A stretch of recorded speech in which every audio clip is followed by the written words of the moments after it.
Criminal बना hero. आज की कहानी एक ऐसे अपराधी की है जिसे जापान की जनता ने हीरो माना और जापान की कानून व्यवस्था में जो सुधार आए उसके लिए भी उसे भी धन्यवाद किया जाता है। लेकिन आपको बता दूं, इस अपराधी ने 4 बार जेल ब्रेक किया है, लेकिन चौथी बार जिस तरीके से उसने जेल ब्रेक किया उसने पूरे जापान पुलिस को हिलाकर रख दिया। तो चलिए देखते हैं कैसे चौथी बार उसने जेल ब्रेक किया। पुलिस ने शिराटोरी के जेल ब्रेक के इतिहास को देखते उसकी हथकड़ियों से लेकर पूरी दीवार, खिड़कियां और छत को मजबूत कर दिया, मगर वो जमीन को देखना भूल गए, क्योंकि जब उन्होंने उसका गद्दा हटाया उसके ठीक नीचे एक सुरंग मिली। दरअसल शिरोत्री पिछले कई महीनों से अपने गद्दे के नीचे एक सुरंग खोद रहा था। जैसे कि कोई गार्ड 1 मिनट के लिए भी उससे नजर हटाता, वो तुरंत अपनी जगह अपना तकिया रखकर गद्दे के नीचे चला जाता और सूप बाउल से सुरंग खोदना शुरू कर देता। अब आप सोच रहे होंगे कि वो सुरंग की मिट्टी को कहाँ डालता था। तो दरअसल जिस वुडन फ्लोर पर उसका गद्दा था उसके ठीक नीचे थोड़ा सा स्पेस था, जो कि अक्सर इसलिए बनाया जाता है ताकि फ्लोर की लकड़ी खराब ना हो, और उसी जगह में वो सुरंग की मिट्टी को छिपाता था। शिराटोरी शुरुआत में जो ऊपर देखता रहता था वो ऐसा इसलिए करता था ताकि गार्ड्स को लगे कि इस बार भी वो ऊपर से ही भागेगा, और जिसकी वजह से उन्होंने नीचे कभी ध्यान ही नहीं दिया। इसके अलावा जो उसने देर तक सोने की आदत बनाई वो भी उसी के प्लान का हिस्सा था, ताकि वक्त के साथ वो गार्ड उससे बेपरवाह हो जाए और जब वो तकिए को ऊपर रखकर नीचे खुदाई करे तो उसे चेक न करे। कुछ महीनों बाद जब शिराटोरी ने सुरंग तैयार कर ली तो वो उस सुरंग के जरिए सापो जेल से भी भाग गया, और ये उसकी चौथी जेल ब्रेक थी। इसके बाद शिराटोरी को कई जगह ढूंढा गया, लेकिन वो कहीं नहीं मिला। उधर शिराटोरी जेल से भागने के बाद अगले तकरीबन 1 साल तक ऐसे ही इधर उधर छिप छिपाता घूमता रहा, और साल 1948 आ गया। उस वक्त तक शिराटोरी पुलिस से भागते भागते थक चुका था, क्योंकि उसकी उम्र भी हो चुकी थी। एक दिन शिराटोरी साप्रो शहर के पार्क में बेंच पर बैठा हुआ था।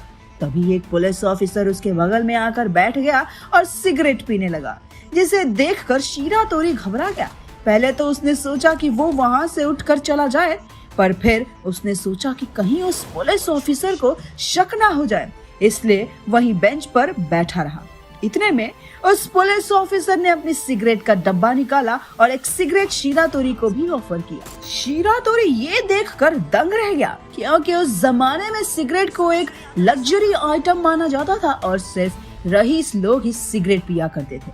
खैर, जब उस ऑफिसर ने शिराटोरी को सिगरेट ऑफर की तो शिराटोरी ने सिगरेट ले ली और पीने लगा। पर सिगरेट पीते पीते शिराटोरी की आंखें भर आई, क्योंकि आज तक जितने भी पुलिस वाले उससे मिले सभी ने उसके साथ जानवरों जैसा सलूक किया था।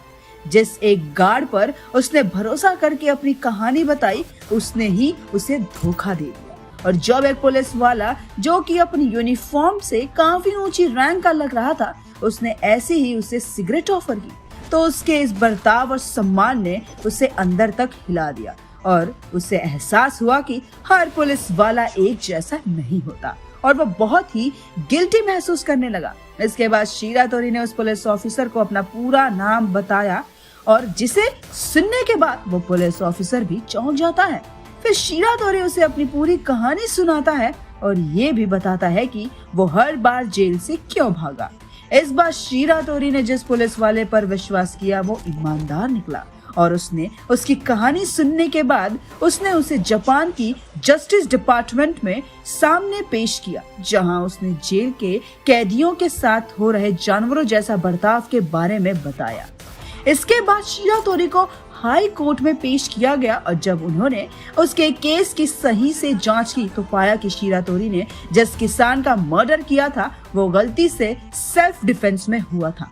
इसके अलावा जितनी बार भी वो जेल तोड़कर भागा उसने कभी ना तो किसी गार्ड को मारा और ना ही कोई नुकसान पहुंचाया, जबकि जेल के गार्ड उसे हमेशा ही टॉर्चर किया करते थे।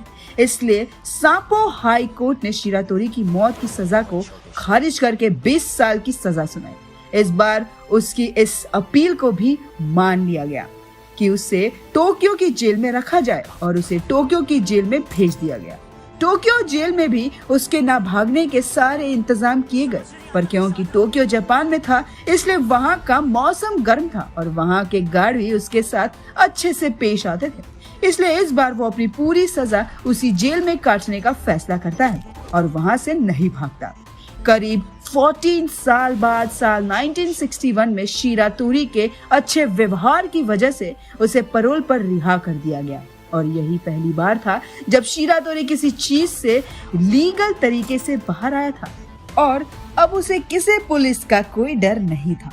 इसके बाद वो आओमोरी जाता है जहां उसका परिवार था, लेकिन जब शिरातोरी घर पहुंचा तो उसे पता चला कि कुछ साल पहले ही उसकी बीवी की मौत हो गई, मगर उसकी बेटी अभी भी वहीं रह रही थी और वो अब बड़ी हो चुकी थी। अगले कई साल कुछ छोटे मोटे काम करके वो अपनी बेटी के साथ ही गुजारता रहा और 24 फरवरी 1979 को 71 साल की उम्र में हार्ट अटैक की वजह से उसकी मौत हो जाती है। तो कुल मिलाकर जापान के इतिहास में शिरातोरी इकलौता ऐसा इंसान था जिसकी जेल से न भागने के सारे तरीके अपना लिए गए, पर बावजूद उसके वो जेल तोड़कर भाग गया और वो भी एक या दो बार नहीं बल्कि पूरे 4 बार। बाद में जब उसकी कहानी जापान के आम लोगों तक पहुंची तो शिरातोरी को एक एंटी हीरो की तरह माना जाने लगा।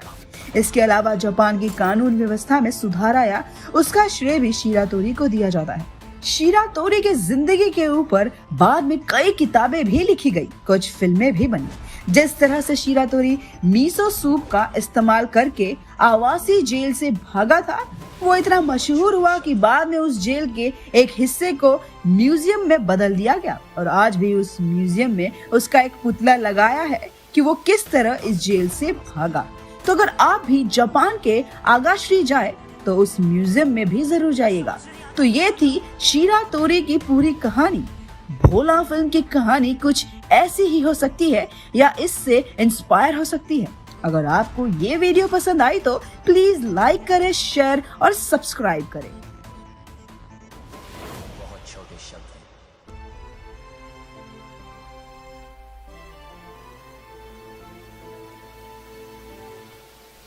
एक आम इंसान को खास बना देना।